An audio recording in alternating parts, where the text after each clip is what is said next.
नमस्कार. साहित्य उत्सवच्या प्रथम वर्धापन दिनानिमित्त आयोजित उत्सव व्याख्यानमालेत सर्व रसिकांचं, श्रोत्यांचं आम्ही मनापासून हार्दिक स्वागत करतो. एखाद्या व्यक्तीचा, घटनेचा, समाजाचा व संस्कृतीचा परिचय हा पुस्तकांमधून साहित्यिक घडवतात, परंतु त्या व्यक्तीचं, समाजाचं, संस्कृतीचं व कार्याचं दर्शन घडवतो तो कलावंत आणि व्याख्याता. आज असंच दर्शन घडवणारे प्रभावी व्याख्याते आपल्याला लाभले आहेत. व्यासपीठावर उपस्थित आहेत आदरणीय श्रीयुत मनोज आहेर सर. व्याख्यानमालेतलं अखेरचं म्हणजेच 5वं पुष्प गुंफण्यासाठी. मनोज आहेर हे नाशिकचे रहिवासी असून त्यांनी पुणे विद्यापीठात मराठी साहित्यात पदवी प्राप्त केली आहे. सध्या ते महाराष्ट्र शासनाच्या शिक्षण विभागात कार्यरत असून दिव्यांग बालकांच्या शिक्षण प्रशिक्षणासाठी त्यांनी विपुल संशोधन आणि राज्यस्तरीय मार्गदर्शन केले आहे. महाविद्यालयीन काळात त्यांनी 150हून अधिक वक्तृत्व आणि वादविवाद स्पर्धांमध्ये विजय संपादन केला. त्याबद्दल पुणे विद्यापीठाने त्यांचा विशेष सन्मानही केला आहे. गेल्या 12 वर्षात वक्तृत्व, व्याख्याने, सूत्रसंचालन, निवेदन या माध्यमांतून सर समाजाला सुपरिचित झाले आहेत. स्वामी विवेकानंद, छत्रपती शिवाजी महाराज, धर्मवीर शंभूराजे या महापुरुषांच्या चरित्राचं दर्शन घडवण्याचं काम सर आपल्या व्याख्यानांमधून सातत्यानं करीत आहेत. कविता रचण्याचा, विविध विषयांवरचं शब्दांकन करण्याचा आणि आत्मवृत्त लिहिण्याचा सरांना छंद आहे. साहित्य क्षेत्रात भरीव कार्य घडावं म्हणून समाज माध्यमांचा वापर करून आपल्या लाडक्या साहित्य उत्सव परिवार या प्लॅटफॉर्मची स्थापना त्यांनी 2020 साली केली आहे. गेल्या 10 वर्षांतील त्यांच्या विविध क्षेत्रातील कार्याची दखल घेऊन समाजाने त्यांना विविध पुरस्कारांनी गौरवलं आहे. नाशिकचा गोदा उत्सव पुरस्कार, स्वामी विवेकानंद युवा पुरस्कार, महाराष्ट्र लायन्सचा द जीनियस पुरस्कार असे अनेक सन्मान सरांना प्राप्त झाले आहेत. व्याख्यानमालेतलं शेवटचं पुष्प अर्पण करण्यासाठी सरांनी विषय निवडला आहे स्वातंत्र्यवीर सावरकर एक धगधगता कर्मयोगी. सावरकरांच्या साहस कथा आम्हाला माहीत असतात. त्यांच्या गोष्टी, त्यांच्या चरित्रातले काही किस्से आम्ही ऐकलेले असतात. परंतु सावरकरांचं खरं तत्वज्ञान, त्यांच्या कार्याचा विस्तार आणि व्याप्ती समजून घ्यायची असेल तर त्यांच्या व्यक्तित्वाचं दर्शन होणं गरजेचं आहे. मी आदरणीय मनोज आहेर यांना विनंती करते की त्यांनी व्यासपीठावर यावं आणि आपल्या ओजस्वी वाणीतून या तेजस्वी महापुरुषाचं दर्शन श्रोत्यांना घडवावं. श्रीयुत मनोज आहेर सर.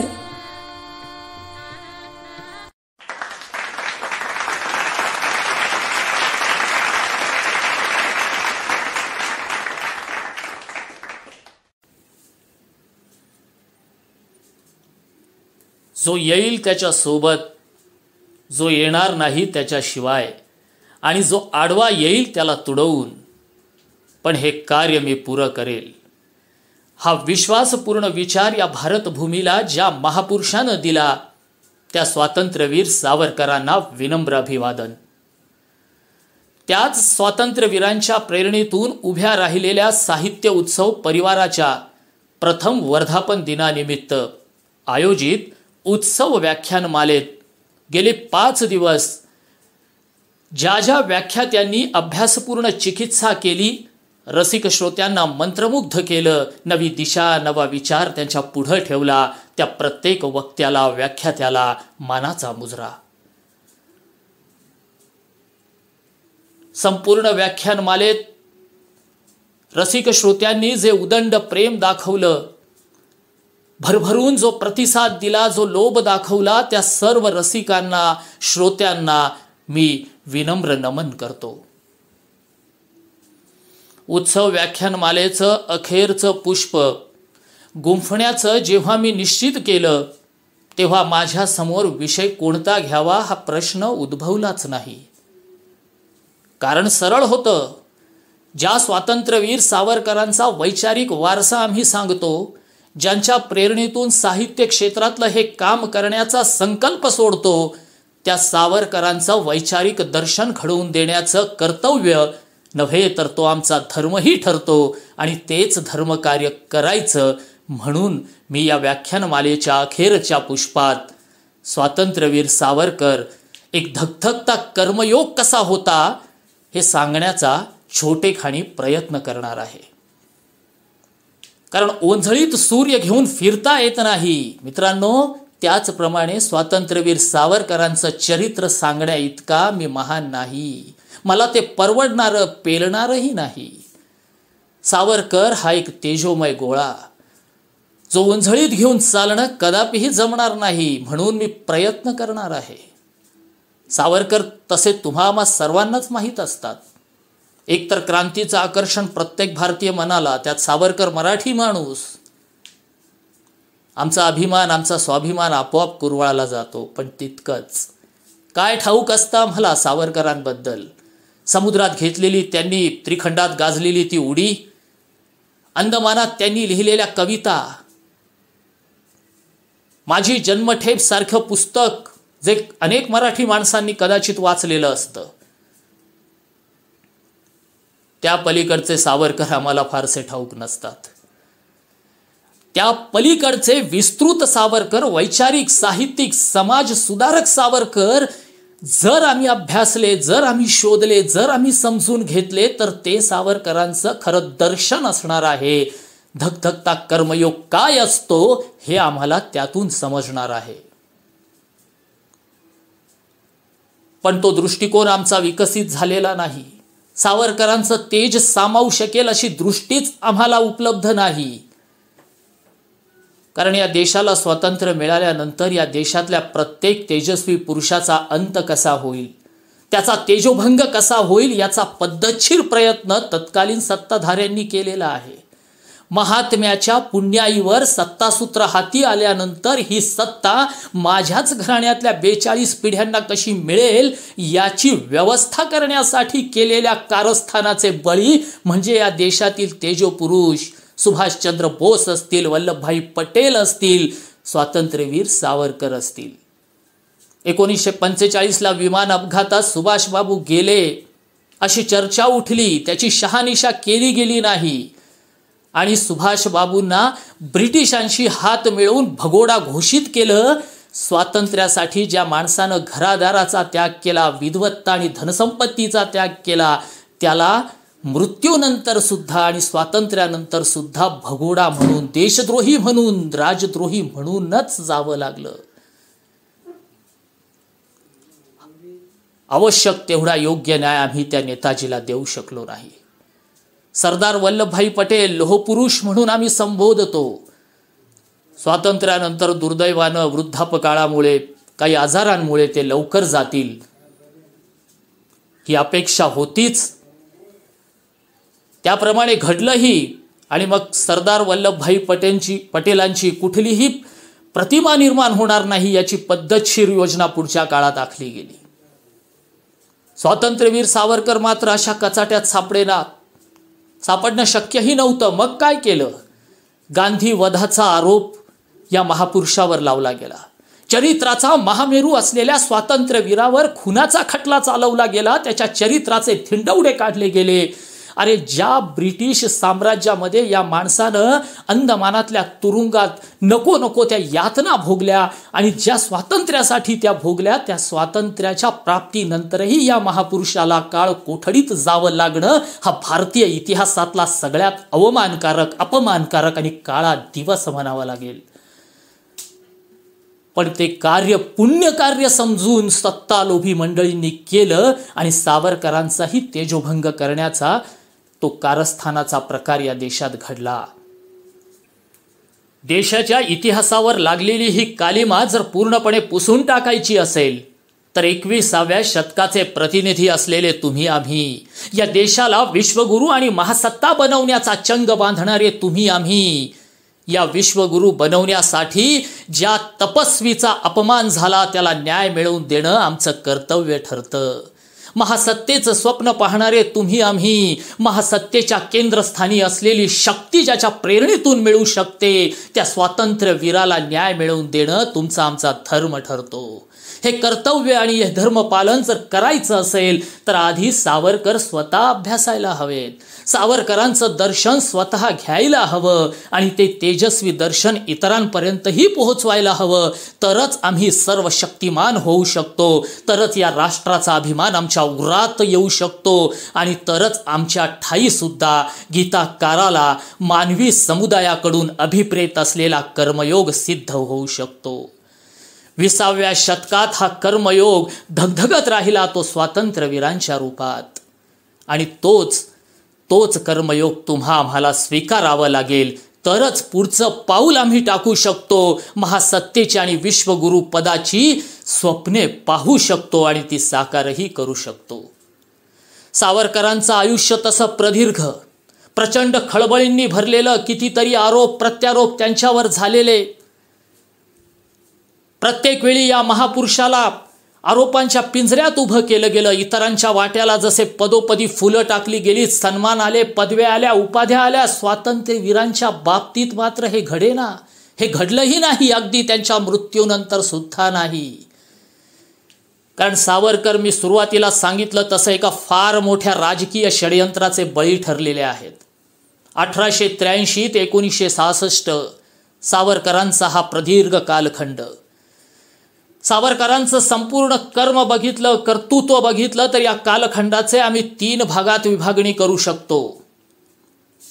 1883 ते 1910 27 वर्षांचा पहिला कालखंड. तरुण सावरकर, क्रांतिकार्याला प्रेरणा देणारे सावरकर, क्रांतिकार्याचा आरंभ करणारे सावरकर. 1910 ते 1921 अंदमानात यातना भोगणारे सावरकर, कवी सावरकर. इथेच त्यांच्या कविता जन्मल्या, फुलल्या आणि अंगार बनून क्रांतिकारकांना प्रेरणा देत राहिल्या. आणि तिसरा सर्वात महत्त्वाचा मोठा कालखंड 1921 नंतर त्यांच्या अंतापर्यंत, म्हणजे 1966 पर्यंत 45 वर्षांचा कालखंड. इतिहासाच्या पानात आम्हाला जे काही तोडकं मोडकं शिकवलं जातं ते 1883 ते 1921 पर्यंत असतं. पण सावरकरांचा खरा कालखंड, सावरकरांचं खरी वैचारिक बैठक, सावरकरांचं खरं तेज आहे ते त्यानंतर, म्हणजे 1921 नंतर अंदमानातून रत्नागिरीला आल्यानंतर सुरू झालेलं कार्य, जे 40-45 वर्ष या देशानं अनुभवलं. या देशाला नवी दिशा आणि प्रेरणा ज्यामुळे मिळाली, हजारो लाखो तरुणांचे जे प्रेरणास्त्रोत ठरले, तो हा कालखंड. खरा कर्मयोगी शोधायचा असेल तर तो या 45 वर्षात शोधावा लागेल. काय केलं सावरकरांनी या काळात? साहित्यिक सावरकर जगाला माहीत झाले, समाज सुधारक साहित्यिक माहीत झाले, हिंदुत्वाची नवी व्याख्या, नवी मांडणी करणारे सावरकर माहीत झाले, भाषा आणि लिपी सुधारक सावरकर माहीत झाले, वैज्ञानिक दृष्टिकोन या देशाला किती आवश्यक आहे हे सांगणारे सावरकर दिसून आले. लोकमान्य टिळक आणि गोपाळ गणेश आगरकर यांचा सुमधुर संगम असलेलं एक विभूती महत्व या काळात साऱ्या भारतानं अनुभवलं. सामाजिक सुधारणा आणि राजकीय सुधारणा हातात हात घालून चालू शकतात. त्यामुळे टिळक आगरकर वादाला मागे टाकून नव्हे तर ते दोन्ही तत्वज्ञान एकत्रित करून एक सुरेख तत्वज्ञानाची आखणी या माणसानं याच काळात केली. आणि म्हणून सावरकर समजून घेणं, त्यांचा हा 45 वर्षांचा इतिहास, कार्यकलाप समजून घेणं अत्यंत महत्त्वाचं आहे. सावरकर हा अत्यंत द्रष्टा नेता होता. मित्रांनो, मला आपल्याला सांगू द्या, काही माणसं नेहमी काळाच्या मागे असतात, काही काळावर स्वार होऊन पुढे सरकतात, तर काही माणसं काळापेक्षा 2 पावलं पुढे असतात. सावरकर हा 3ऱ्या जातकुळीतला माणूस. नेहमी काळापेक्षा पुढे पाहण्याची मनशक्ती या माणसाला लाभलेली. तो महाकवी होता आणि कवी हा भविष्यवेत्ता असतो हे या भारतभूमीत व्यासांनी आणि महर्षी वाल्मिकींनी सिद्ध केलेलं. जणू तीच परंपरा सांगण्यासाठी 20व्या शतकात सावरकरांसारखा कर्मयोगी जन्मला की काय असा विचार मनात येऊन जातो. सावरकरांनी कार्य केलं, कुठलाही उपक्रम केला की त्यावर टीका होणार, आरोप प्रत्यारोप होणार हे जणू ठरलेलंच. 1943 साली सावरकरांची षष्ठीपूर्ती, त्यानिमित्त त्यांचा सत्कार मुंबईत आयोजित केलेला. या सत्कारात बोलताना एक तत्कालीन सुप्रसिद्ध समाजवादी नेता असं म्हणाला की मला सावरकर आवडतात. 1910 साली त्यांनी तरुणांना जी प्रेरणा दिली, जे क्रांतिकार्य उभं केलं, ते सावरकर आम्हाला आवडतात आणि मी हा सत्कार जो त्यांचा घडवतो आहे तो त्या सावरकरांचा आहे. या समाजवादी नेत्याच्या विवेचनाला उत्तर देताना स्वातंत्र्यवीर मोठ्या मिश्किलपणे म्हणाले आणि ते खरंही होतं. सावरकर म्हणतात, माझ्या या समाजवादी मित्राला 1910 सालचं माझं काम आवडलंय. 33 वर्षांनी माझी त्यावेळी केलेल्या कामाची दखल ते आज घेतायत, पण जे काम मी आज हाती घेतलंय पुढे 20 वर्षानंतर त्याही कामाची दखल ते घेतील ही अपेक्षा मला वाटते. सावरकरांचं काम असं काळाच्या पुढे जाणारं. त्याच वर्षी 1942-43 साली सावरकरांनी एका लेखातून एक विचार मांडला. ब्रिटिश अंमलाखाली संपूर्ण भारताचं सैनिकीकरण करण्याचा तो धाडसी विचार. अहिंसेचं बळी ठरलेल्या भारतीयांना हा विचार म्हणजे धक्का देणारा, भलतंच काहीतरी. सर्वत्र ओरडा उठला, टीकेची झोड उठली, आरोप झाले. नुकतंच 42चं आंदोलन झालेलं, स्वातंत्र्य नजरेच्या टप्प्यात आलेलं, भारतीयांना स्वातंत्र्याचं स्वप्न पडू लागलेलं. अशा वेळी या माणसाला हे काय सुचतंय, हा करंटेपणा आहे असं काहींनी म्हटलं. सावरकरांना भरपूर ऐकून घ्यावं लागलं. पण त्यावेळीची परिस्थिती लक्षात घ्या आणि त्यानंतर जे घडलं तेही लक्षात घ्या. जगात दुसरं महायुद्ध शिगेला पोहोचलेलं होतं. सावरकरांनी हे विधान केलं त्यानंतर बरोबर 1.5 वर्षांनी 25 जून 1944 रोजी आझाद हिंद रेडिओवरून नेताजी सुभाष बाबू आपल्या भाषणात याच पॉलिसीचा उच्चार करताना म्हणतात की मी देशाचं सैनिकीकरण करू शकलो तर या देशाला स्वातंत्र्य तर मिळेलच, पण मिळालेली आझादी शाबूत ठेवण्याचं काम सुद्धा ही सैनिकी शक्ती करेल आणि माझ्या राष्ट्राला जगातली महासत्ता बनवेल. दूर तिकडे नेताजीला सावरकरांची ही पॉलिसी पटली होती, त्यानं ती अंमलात सुद्धा आणली होती. जपानचे तत्कालीन सुप्रसिद्ध लेखक ओयासो, ज्यांनी रास बिहारी बोस आणि सुभाष बाबू यांच्यावर पुस्तक लिहिलं, त्यांच्या कार्यावर पुस्तक लिहिलं, त्या पुस्तकात आझाद हिंद फौजेचा जन्म कसा झाला याचं विवेचन करताना या लेखकानं 2 महत्त्वाची विधानं केली आहेत. पहिलं विधान तो माणूस असं करतो की ब्रिटिशांच्या नियंत्रणाखाली लढणाऱ्या भारतीय लष्करानं ब्रिटिशांच्या बाजूने लढण्यास स्पष्ट नकार दिला. आणि दुसरं विधान हा लेखक करतो की त्याच वेळी सावरकरांनी सांगितलेलं सैनिकीकरण स्वीकारलं गेलं म्हणून आझाद हिंद फौजेचा जन्म झाला. एका जागतिक पातळीवरच्या जपानी लेखकानं सावरकरांची पॉलिसी स्वीकारावी इतकं त्याला आंतरराष्ट्रीय मूल्य होतं, पण या देशातल्या करंटे विचार करणाऱ्या राज्यकर्त्यांना तो विचार पटला नाही, सुचला नाही आणि पुढे न्यावासाही वाटला नाही. त्याचे दुष्परिणाम आम्हाला भविष्यात भोगावे लागले. स्वातंत्र्यानंतर अवघ्या 10-15 वर्षांना शेजारी असलेल्या चीननं आमच्यावर आक्रमण केलं आणि त्या युद्धात आम्हाला पराभव चाखावा लागला. आमची सैनिकी शक्ती तिथे कमी पडली, लष्कर सज्जता नव्हती, म्हणून आम्ही मागे पडलो. आज 70 वर्षानंतर सुद्धा आम्ही शस्त्रांसाठी, अस्त्रांसाठी, अनेक गोष्टींसाठी परकीयांवर अवलंबून आहोत. 70-80 वर्षांपूर्वी सावरकरांचा सैनिकीकरणाचा तोच विचार आम्ही स्वीकारला असता, आमच्या राज्यकर्त्यांनी स्वीकारला असता, तर इस्रायल सारखे आजही आम्ही सक्षम आणि सामर्थ्यशाली झालो असतो. चीन आमच्यावर लाल डोळे वटारू शकला नसता.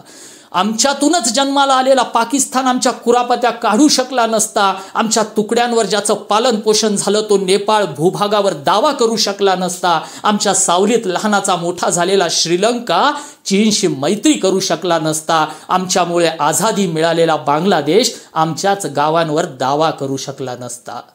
हे सगळं घडतंय कारण ती सैनिकी शक्ती आम्ही मिळवू शकलो नाही जी आजच्या जगात टिकण्यासाठी, महासत्ता होण्यासाठी, विश्वगुरू होण्यासाठी, सर्वसंपन्न होण्यासाठी आवश्यक आहे. तीच सावरकरांनी 80 वर्षापूर्वी सांगितली होती. आणि सावरकरांचा विचार म्हणजे अस्पृश्यच हे गृहीतक जणू ठरूनच गेलेलं. स्वतःला समाजवादी आणि पूर्वगामी म्हणवून घेणाऱ्या मंडळींनी कधी महात्म्यानं लिहिलेलं हिंदू स्वराजमधलं लिखाण हिंदू धर्माशी जोडलं नाही, पण स्वातंत्र्यवीरांनी उच्चारलेला प्रत्येक शब्द, केलेली प्रत्येक कृती म्हणजे धार्मिक वेडाचार आहे, हिंसावाद आहे अशी संभावना मात्र पदोपदी केली. यात दोष त्यांचा नव्हता, ती नेतृत्वाची, तत्कालीन सत्ताधाऱ्यांची इच्छा होती आणि कळसूत्र्या बाहुल्या फक्त त्यावर चिखलफेक करत राहिल्या, स्वातंत्र्यवीरांसमोर सतत अडथळे उभे करत राहिल्या.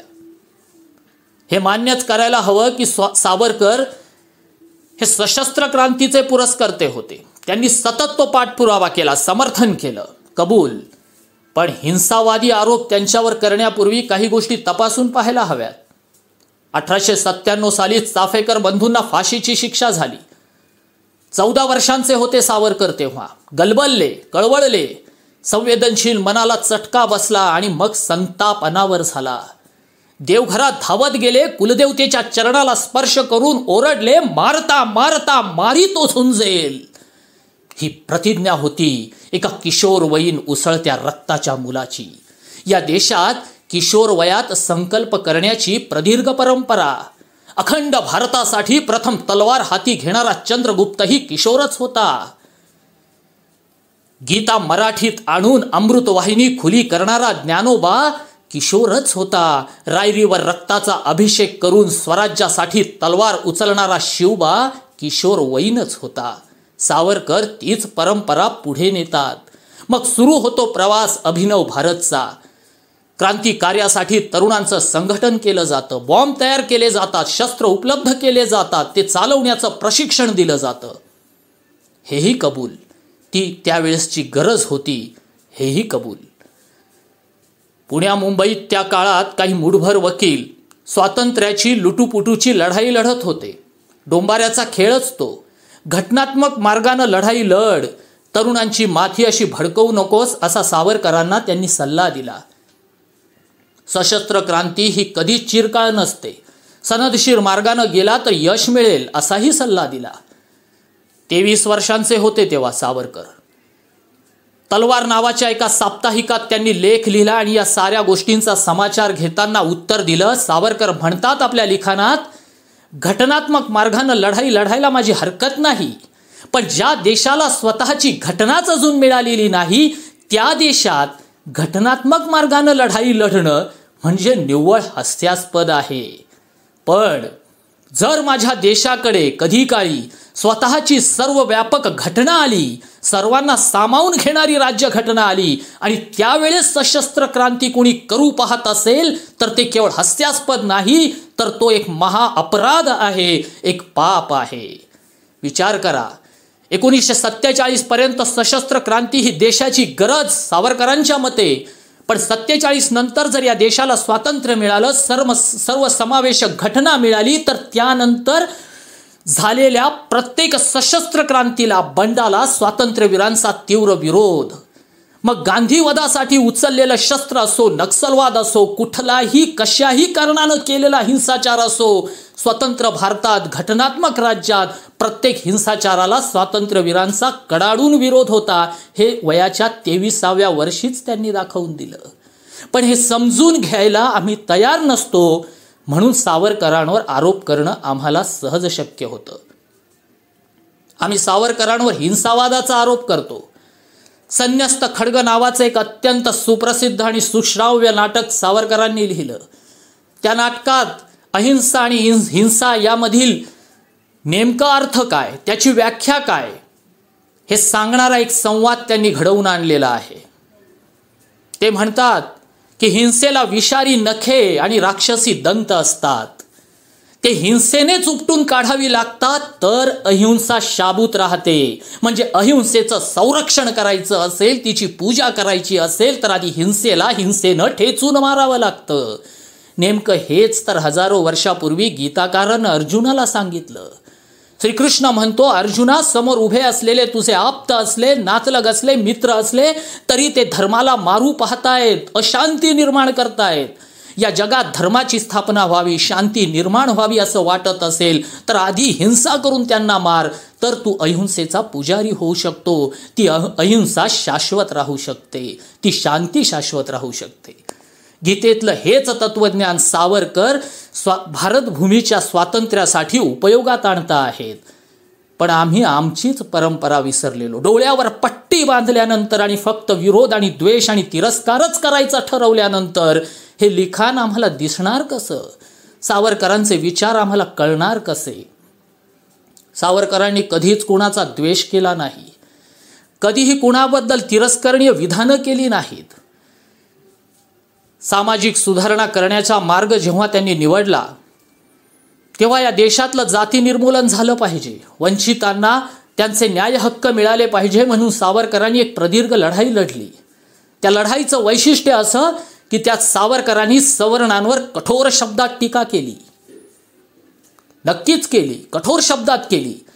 पण त्याबद्दलची आपली भूमिका मांडताना किर्लोस्कर मासिकातल्या एका लेखात सावरकर म्हणतात की मी कठोरपणे बोललो, कठोर शब्दांचे प्रयोग केले. का केले ते एक दृष्टांत देतात.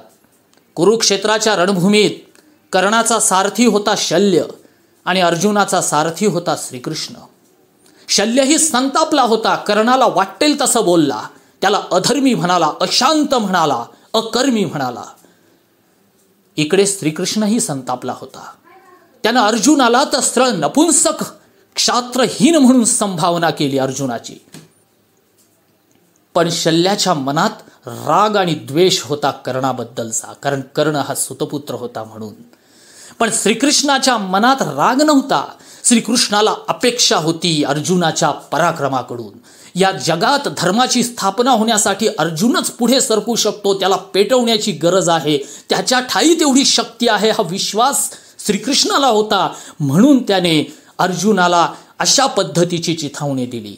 सावरकर म्हणतात, मी श्रीकृष्णाच्या भूमिकेतून सवर्णांवर कठोर टीका केली, कारण तत्कालीन सवर्ण समाजाकडे सत्ता, संपत्ती आणि विद्वत्ता होती.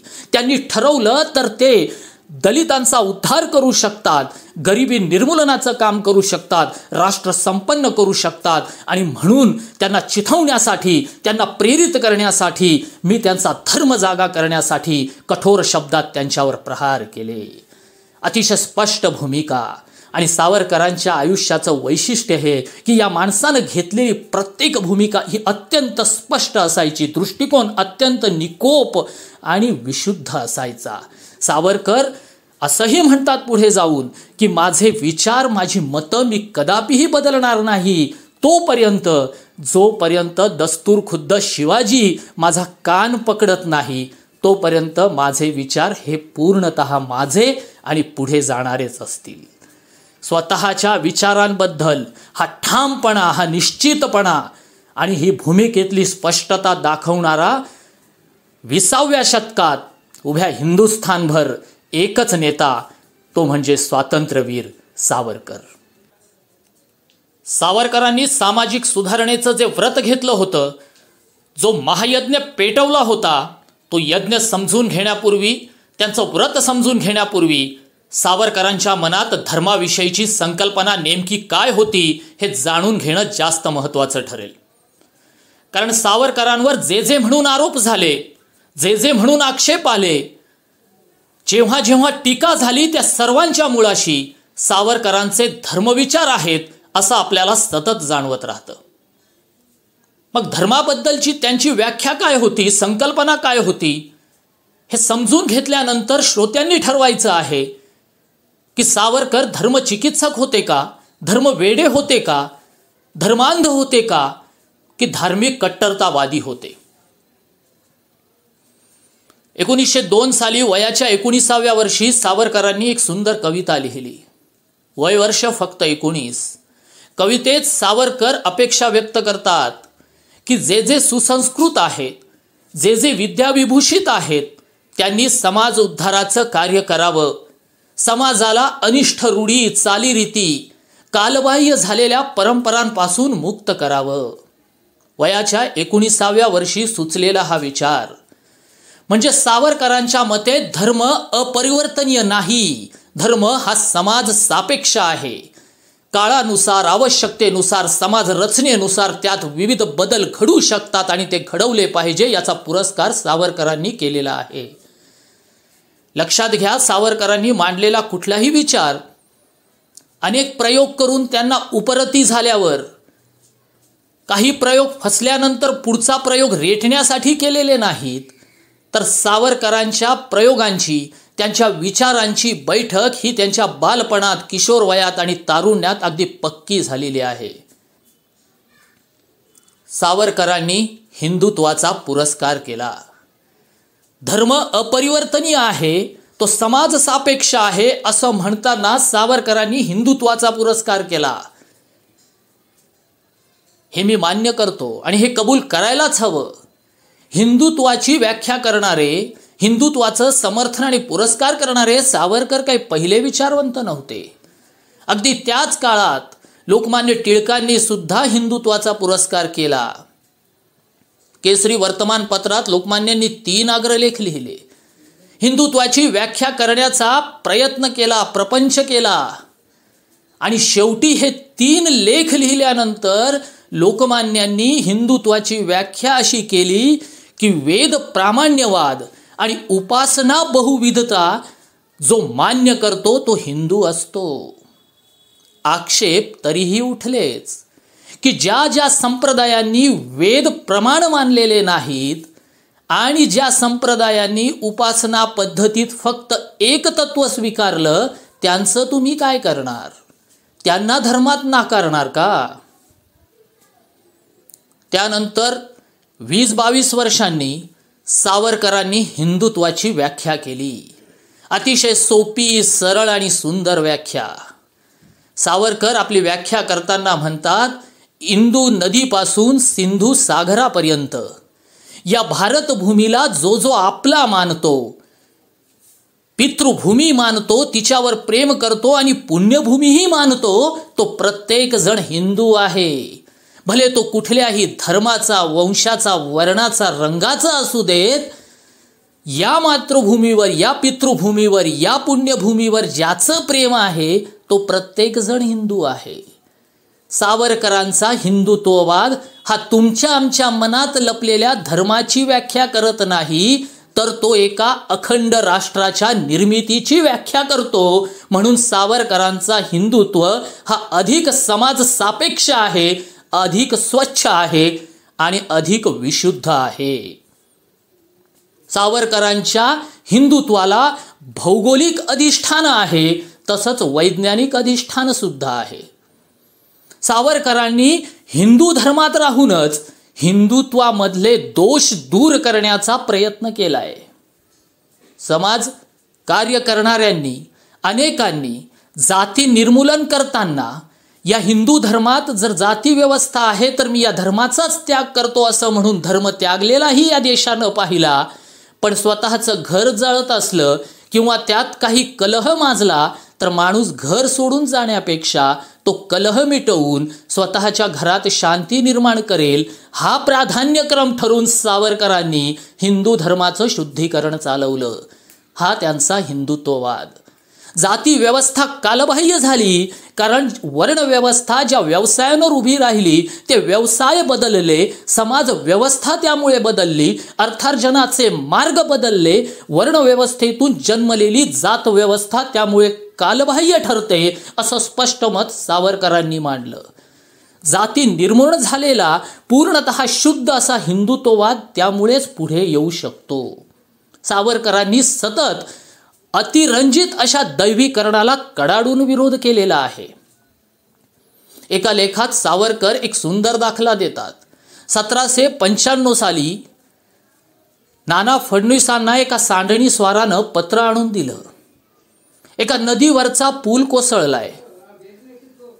सांडणी स्वाराकडून आलेल्या त्या पत्रात असं म्हटलंय की तो पूल कोसळलाय, तुमची परवानगी असेल तर नदीची ओटी तेवढी भरावी म्हणतो.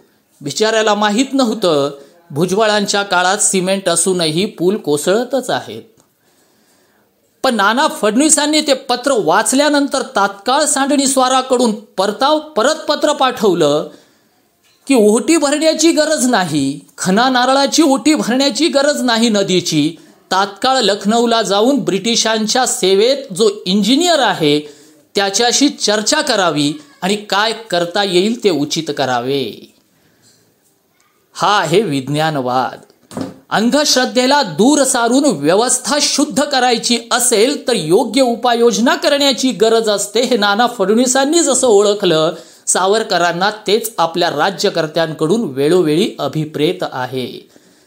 सावरकर दैवीवादाला विरोध करतात, कर्मावर त्यांचा विश्वास आहे, ते दाखला देतात. भगवान श्रीकृष्णानं इतकी मोठी राजनीती केली, इतकी मोठी कूटनीती केली, इतके मोठे विचारपर्व निर्माण केले, इतके मोठे सामाजिक उद्धार केले, पण कधी त्यांनी स्वतःची कुंडली मांडली नाही, त्यांनी फलज्योतिष पाहिले नाही आणि मुहूर्तही काढला नाही. एक उदाहरण देताना सावरकर एका लेखात म्हणतात, 200 प्रवाशांना घेऊन एक बोट सागरातून निघालेली. प्रचंड लाटा उसळू लागल्या, वादळ अंगावर आलं, बोट बुडणार हे नक्की झालं. 200 प्रवासी होते. बोटीचा कप्तान पुढे येऊन प्रवाशांशी बोलता झाला. तो म्हणाला, तुमच्यापैकी कुणाला पूजापाठ करता येते का? तेव्हा एक तरुण पुढे आला, म्हणाला, हो मला सगळं येतं, रामरक्षा येते, हनुमान चालीसा येते, वेदमंत्र येतात, सगळं येतं. मग कप्तान म्हणाला, आता चिंता मिटली, कारण बोटीत प्रवासी 200 आहेत आणि लाईफ जॅकेट बोटी मात्र 199. प्रवाशांना त्या पुरतील, तुला गरज नाही, कारण तुझ्याकडे मंत्रतंत्र आहे, तू त्यांच्या सहाय्याने सागर पार कर. हा विनोद असला तरी विचार करायला लावणारा आहे. सावरकर हे प्रयत्नवादावर विश्वास ठेवणारे होते. ते म्हणायचे, देव पाठीशी येतो, पण कधी तुम्ही तुमचं कर्म प्रामाणिकपणे आणि अतिशय निष्ठुर प्रयत्नांनी पुढे नेलं तर तो पाठीशी असतो. बसल्या जागी तो काही देणार नसतो. आणि असं असतं तर मग समर्थांनी गावोगावच्या मावळ्यांना बलोपासनेचा सल्ला देण्यापेक्षा छत्रपतींना तपश्चर्येचा संदेश दिला असता आणि स्वराज्य प्राप्त करून घेतलं असतं. पण आमचं तत्वज्ञान आम्हाला नेहमी कर्माची शिकवण देतं. तू तुझं कर्म करत राहा, भगवंत पाठीशी योग्य वेळी बरोबर येत असतो. हाच सिद्धांत सावरकरांनी स्वतःच्या प्रयत्नवादातून मांडला. त्यांच्या हिंदुत्वाला विज्ञानवादासोबत अशा प्रयत्नवादाची जोड आहे. हिंदुत्वाचा पुरस्कार करणाऱ्या सावरकरांना हे ठाऊक होतं की हे हिंदुत्व फक्त लिहायचं नाही, भाषणांमधून सांगायचं नाही, तर या हिंदुत्वानेच या राष्ट्राचं कल्याण घडवायचं आहे, इथला समाज उभा करायचा आहे आणि राष्ट्राची पुनर्बांधणी करायची आहे. मग एखाद्या राष्ट्राच्या कल्याणासाठी, निर्माणासाठी, पुनर्बांधणीसाठी जर हिंदुत्वाची पार्श्वभूमी घ्यायची असेल तर ते हिंदुत्व सुद्धा तितकं निर्दोष असावं लागेल. काळाच्या ओघात काही दोष त्यात निर्माण झाले असतील, काही परंपरा रूढी त्यात अनाठाईपणे आल्या असतील तर त्याही दूर कराव्या लागतील.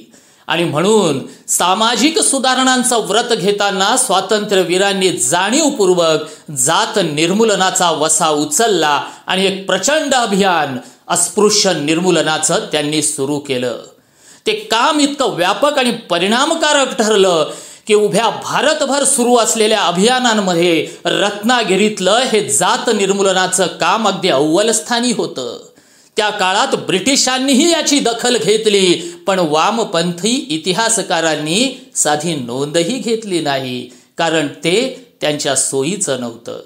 भजन आणि भोजन या 2 उपक्रमातून सावरकरांनी जात निर्मूलनाचं हे काम पुढे सरकवलं. सवर्णांचं भजनी मंडळ आपलं काम करीत होतं, दलितांचं स्वतंत्र भजनी मंडळ. सावरकरांनी सुचवलं, दलितांना भजनी मंडळात किमान वाद्य वाजवण्यासाठी तरी बोलवूया. हरकत घेतली गेली नाही. गोष्ट साधी होती. यातून एकत्रित भजनी मंडळ तयार झालं. आनंदाने भजन गायलं जाऊ लागलं. आणि मग सावरकरांनी सुचवलं की जर देवाचं भजन एकत्र होऊ शकतं तर भोजनाच्या पंक्तीला हरकत कसली. आक्षेप आलेही असतील, पण आक्षेपांनी थांबले ते सावरकर कसले. ते सारेच मोडीत काढून त्याविषयीचा प्रतिवाद करून त्यांनी साऱ्यांना तयार केलं. आणि मग भोजनाच्याही पंक्ती सुरू झाल्या.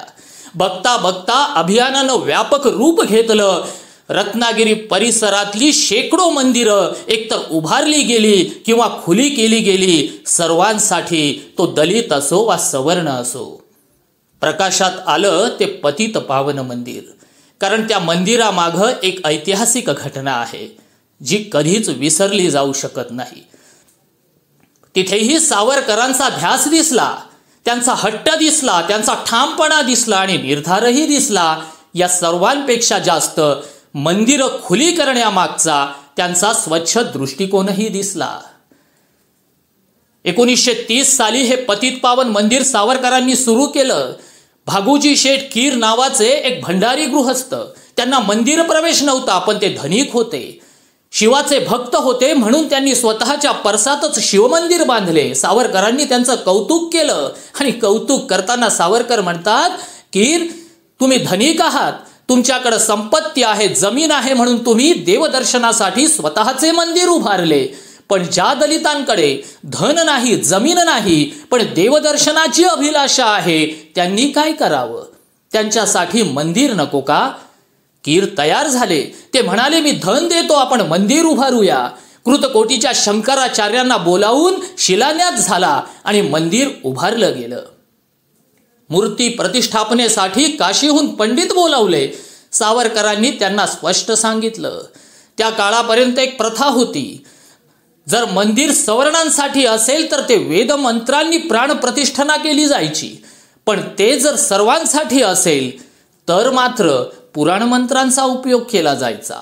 सावरकरांनी निक्षून सांगितलं की वेद मंत्रांनीच मूर्तीपूजन होईल तरच मंदिर उभं राहील.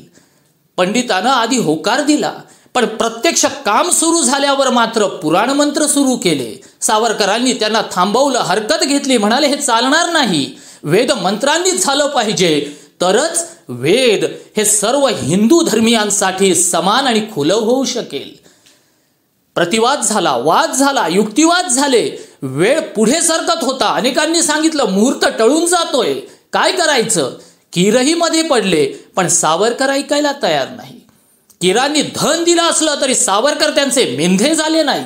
शंकराचार्य उपस्थित असले तरी सावरकर दबले नाही, कारण त्यांचा दृष्टिकोन स्पष्ट होता, निर्णय ठाम होता. आणि अखेर देशातलं हे पतित पावन नावाचं पहिलं मंदिर जिथं वेदमंत्रांचा उच्चार झाला, तोही सवर्ण आणि दलितांच्या साक्षीनं, आणि मंदिर सर्वांसाठी खुलं झालं. महाराष्ट्रातील एक थोर अभ्यासक यदुनाथ थत्ते आपल्या एका लेखात म्हणतात की सावरकरांनी मंदिराच्या उद्घाटनासाठी बाबासाहेबांना आमंत्रित केलं, पण बाबासाहेबांनी त्यांना स्पष्ट नकार दिला. यदुनाथ थत्तेंनी कुठला पत्रव्यवहार वाचला माहीत नाही. बाबासाहेब आंबेडकरांनी या मंदिराबद्दलचं विधान करणारा एक लेख जरूर लिहिला होता 12 एप्रिल 1929च्या बहिष्कृत भारत या अंकातून. आणि त्यापूर्वी एक महिना आधी 10 मार्च 1929ला हे मंदिर बांधून पूर्ण झालं नव्हतं, तर फक्त मंदिराची पायाभरणी शंकराचार्यांच्या हातून झाली होती. बाबासाहेबांनी लेख लिहिला या मंदिरावर, पण लेखात सावरकरांचा साधा उल्लेखही नाही. त्यांनी उल्लेख केला तो कीरांचा आणि शंकराचार्यांचा. ते म्हणतात मंदिर बांधले ते चांगले, पण मंदिर जर फक्त दलितांसाठी असेल तर हा वेगळेपणा कशाला? आणि सावरकरांनाही हेच अपेक्षित होतं की मंदिर हे सर्वांसाठी असावं. पतित पावन हे दलितांसाठी असं स्वतंत्र मंदिर नव्हतं, तर ते सर्वांसाठी खुलं राहील असं मंदिर होतं. यदुनाथ थत्ते पुढे आपल्या लेखात संदर्भ देतात की हिंदू महासभेनं दलितांसाठी स्वतंत्र मंदिर बांधू असा प्रण घेतला आणि त्याचीच परिणिती म्हणजे पतित पावन मंदिर. थत्ते इथेही चुकलेले आहेत. हिंदू महासभेनं ठराव केला दलितांसाठी वेगळं मंदिर बांधू, पण हा ठराव कुठल्या हिंदू महासभेनं केला तर माटुंगाच्या हिंदू सभेनं 1930 साली हा ठराव केलेला आहे. रत्नागिरीच्या सावरकर प्रेरित हिंदू सभेचा माटुंगाच्या हिंदू सभेशी दुरान्वयी संबंध नव्हता. थत्त्यांनी याचाही अभ्यास केला नाही.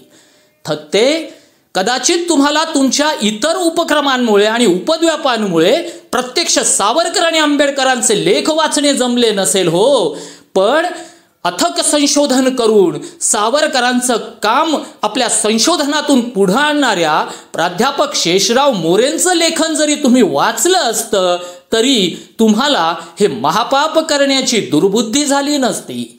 समाजवादी आणि पूर्वगामी म्हणून थत्तेंना मिरवत, थत्ते स्वतःला मिरवत असले तरीही त्यांच्या बुद्धीची कीव करावी असा हा लेख आहे.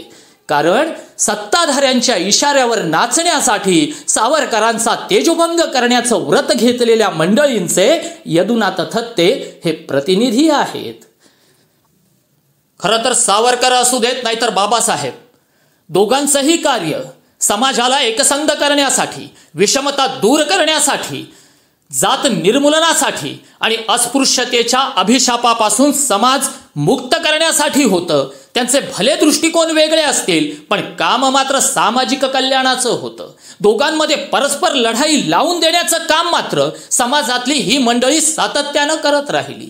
आणि सावरकरांच्या नशिबात, त्यांच्या नशिबात तर नेहमीच अशी द्वेषाची, तिरस्काराची वागणूक येत गेलेली आहे. खरं तर सावरकरांनी त्यांच्या आयुष्यात कधीही अगदी विरोधकांचाही द्वेष केला नाही, तिरस्कारही केला नाही. मतभेद जरूर असतील त्यांचे इतरांबरोबर, पण मैत्रीपूर्ण संबंधही त्यांनी ठेवण्याचा नेहमीच प्रयत्न केलेला आहे. 1953 साली पुण्यात अभिनव भारतचा सांगता समारंभ आयोजित केला. सावरकर त्या कार्यक्रमाला पोहोचले. तिथे गेल्यानंतर त्यांना समजलं की शेजारच्या टिळक भवनात क्रांतिकारकांच्या चित्रांचं प्रदर्शन भरलं आहे. सावरकर मोठ्या आवडीनं ते पाहायला गेले.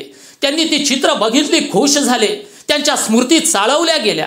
चित्र संग्रहालय बघता बघता ते अचानक थांबले आणि म्हणाले की या चित्रांच्या पंक्तीत सर्वात अगोदर, अगदी प्राधान्यानं पहिलं चित्र जर कुणाचं ठेवायचं असेल तर ते महात्मा ज्योतिबा फुल्यांचं ठेवा. भले फुल्यांचे विचार माझ्यापेक्षा कदाचित वेगळे असतील, वैचारिक दृष्ट्या आमचे दृष्टिकोनही वेगळे असतील, पण या समाजाचा उद्धार करण्यासाठी क्रांतीचं जे पर्व उभं केलं ते ज्योतिबांनी उभं केलं आहे.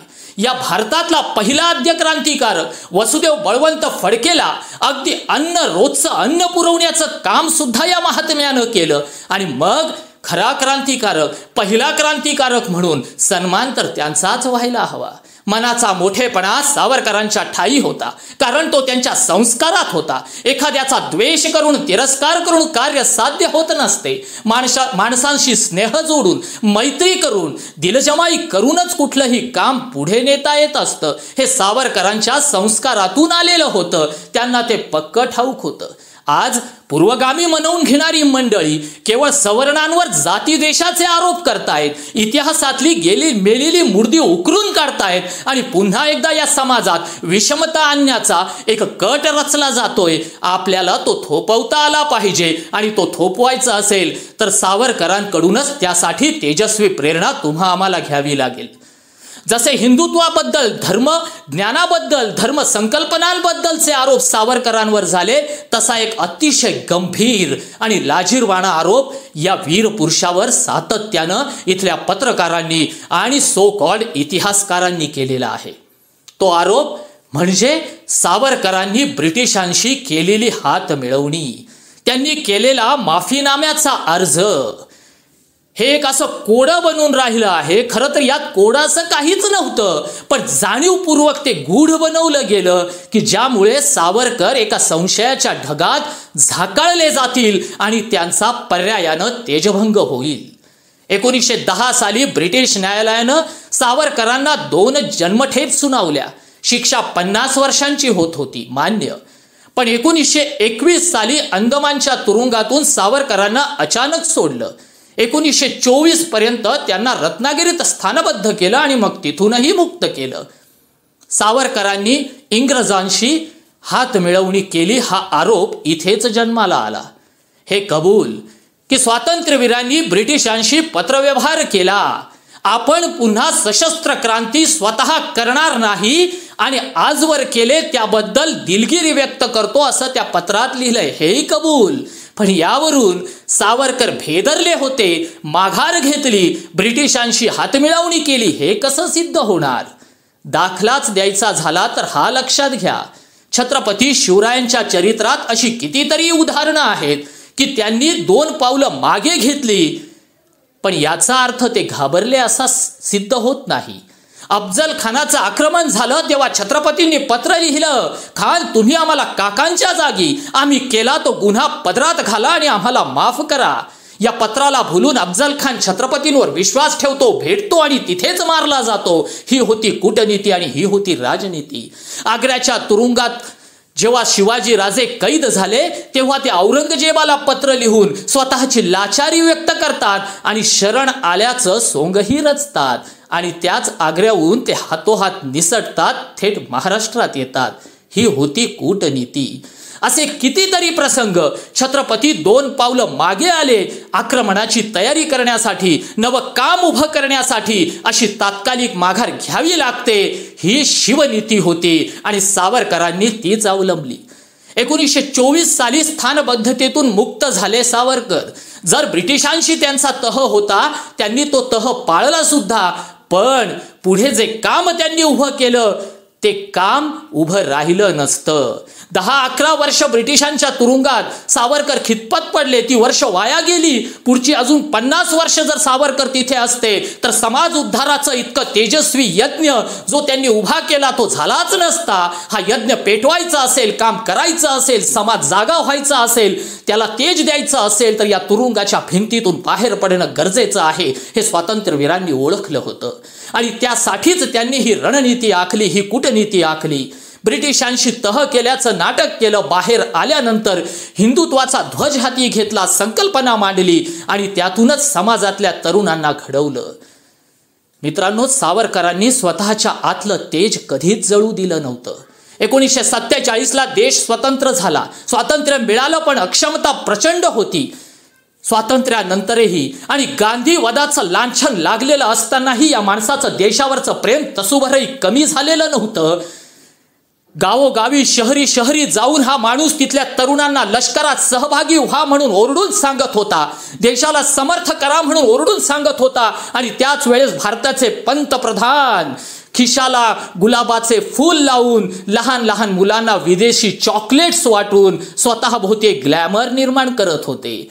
1962 साली गुलाबाचं फूल आणि चॉकलेट्स कामी आले नाहीत, पण सावरकरांचा प्रचार, त्यांचा दृष्टिकोन स्वीकारला असता तर चीनला युद्धात हरवणं सहज शक्य होतं.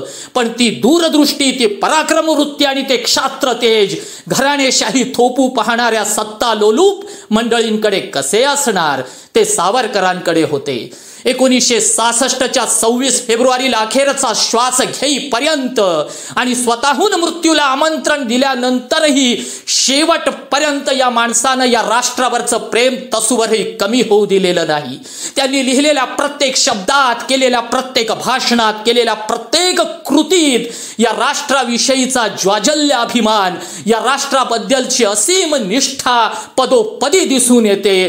परंतु ज्यांना ज्यांना सावरकरांच्या कृतीमुळे, शब्दामुळे, भाषणांमुळे आयुष्यात काम करताना, स्वतःची दुकानदारी चालवताना गैरसोय भासली, त्या साऱ्यांनी एकसंध येऊन या तपस्वीवर सातत्यानं आक्रमण केली आणि त्याचा तेजोभंग करण्याचा यथासांग प्रयत्न केला. पण लक्षात घ्या, सूर्याला झाकता येत नसतं. कितीही ग्रहण लागलं म्हटलं तरी काही क्षणानंतर, मिनिटांनंतर का होईना तो त्याचं तेज दाखवतोच. हे ग्रहण लावण्याचे उपद्व्याप कितीही केले, वर्षानुवर्षांनी, शतकानुशतकं केले, तरी पृथ्वीवरची सहस्त्र वर्ष इथल्या प्रत्येक तरुणाचं नेतृत्व करण्याची ताकद सावरकर नावाच्या तेजात आणि विचारात आहे. ती कायम राहील, हे लक्षात ठेवा. मित्रांनो, सावरकर अभ्यासायचा आहे तो यासाठीच. सावरकरांच्या फक्त कविता वाचू नका, त्या कवितेतल्या दोन शब्दांमध्ये रिकाम्या जागेत त्यांचं तत्वज्ञान शोधा. सावरकरांची फक्त भाषणं ऐकू नका, ती भाषणं देताना त्यांच्या काळजात उठलेली ज्वाला एकदा अनुभवून बघा. त्यांचे किस्से फक्त ऐकू नका टाळ्या देण्यासाठी, त्या किस्स्यांमधून त्यांनी दिलेले संकेत लक्षात घेऊन ते अंगीकारण्याचा प्रयत्न करा. कारण हे राष्ट्र जर पुन्हा एकदा संपन्न आणि विश्वगुरु पदाला पोहोचवायचं असेल तर स्वातंत्र्यवीर विनायक दामोदर सावरकर या नावाशिवाय, या कर्तृत्वाशिवाय आणि या धगधगत्या कर्मयोगाशिवाय दुसरा कुठचाही पर्याय आज तरी तुमच्या आमच्याकडे नाही. कारण श्रीरामानं दिलेलं चरित्र, कृष्णानं दिलेली राजनीती, छत्रपतींनी केलेली मुत्सद्दी, हे सगळं एकसंधपणे स्वातंत्र्यवीरात उतरलेलं होतं. स्वातंत्र्यवीर म्हणजे भारतीय इतिहासानं पाहिलेलं एक गोड स्वप्न, जे साकार करणं आज फक्त तुमच्या आमच्या हाती आहे आणि ते करण्याचा चंग तुम्हा आम्हाला बांधावाच लागेल. साहित्य उत्सवच्या उत्सव व्याख्यानमालेचं हे शेवटचं पुष्प गुंफताना सावरकरांचं हे तेज तुमच्या पुढं ठेवणं मला गरजेचं वाटलं.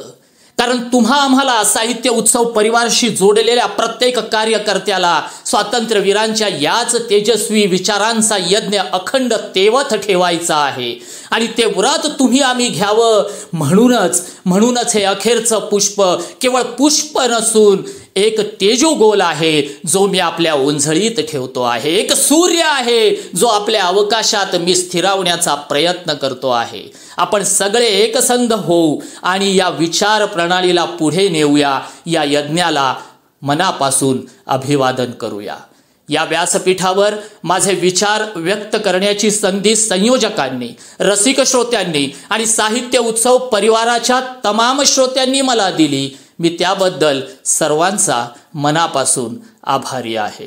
जय हिंद, जय भारत.